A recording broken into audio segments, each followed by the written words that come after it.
Hey, this is Dan Kimber with Park Multimedia. Today we're talking 360 cameras. We're going to do a quick little review of the Ricoh Theta S and the Samsung Gear 360.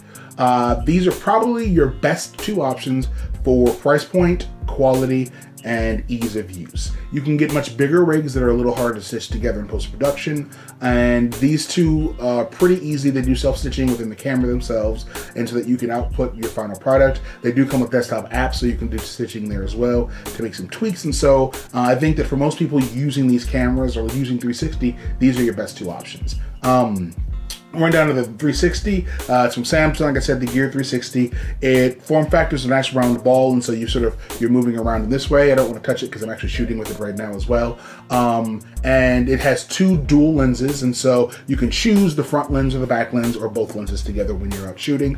For photo, maybe kind of fun, or for video, if you want to do something similar to like having a GoPro where you get a nice wide field of view, that will give you that one. The round ball means that it's not sort of nice to put on the ground because the lens gets in the ground.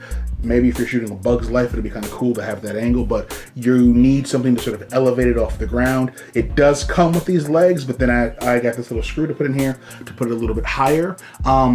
Video-wise and photo, shoots 4K. This also will shoot 720 video, I believe, at 60 frames. Normal is at 30 frames a second, and so that's kind of cool. You've got a time-lapse mode, which is awesome as well, which if you're doing tiny planets, the time-lapse for the tiny planets actually looks kind of fun. If you check out our Instagram page, you'll see one that I did from NAB a couple weeks ago. So that's a quick rundown of this one. Again, it comes with an app for the phone and a desktop app.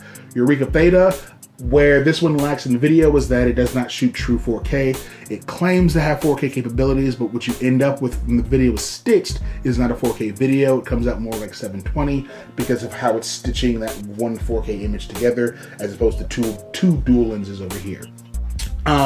While it has two lenses, it shoots as one thing in the long run. So your stitch point is here in the back, and that's where you know, want to sort of make sure that things don't get lost in. As long as it's not in the stitch point, you get to see everything. What's nice about that is that you get much more of the image and you don't lose a lot, whereas with the Samsung, you lose the sides a little bit. And so the height off the ground, and you can place this on the ground and get above some things that are really low, and so that you have a better field of view.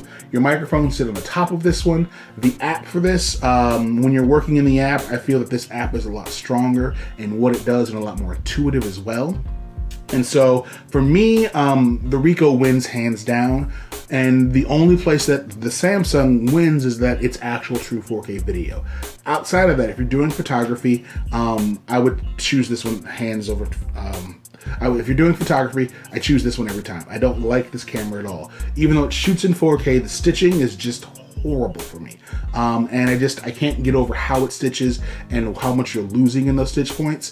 The app on the Samsung Gear, I'm not a fan of. When I was out shooting the other day, I was testing this one on a photo walk. It connects via Bluetooth, whereas this connects via Wi-Fi.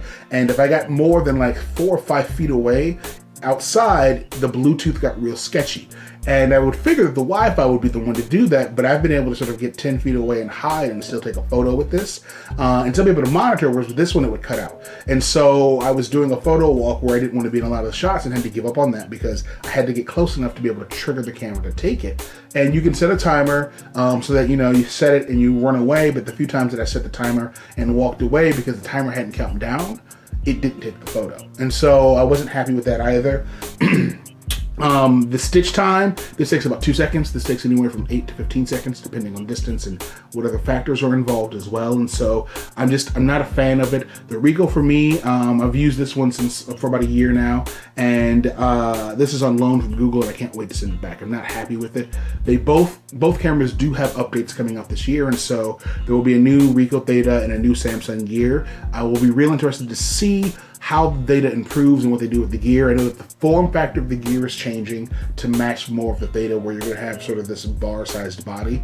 And I talked with the Ricoh people out at Vegas, and they said that two of the things they're working on is actual true 4K video, and that you're going to get spatial audio. So the two mics sit here, then you're going to get mics in the front and back as well, so that as you're turning your video and viewing it, you'll be able to actually follow the audio around. And so I think that's going to help that out a lot as well. So again, I'm not a fan of the the Samsung Gear 360. I think the Theta is a better product overall. I wish it had 4K video so I could use it more for video, but I'm okay with that just because I think this is a better product, a better app, easier to use, quicker, and has less drawbacks than just being able to shoot 4K, which is all I see this is good for. So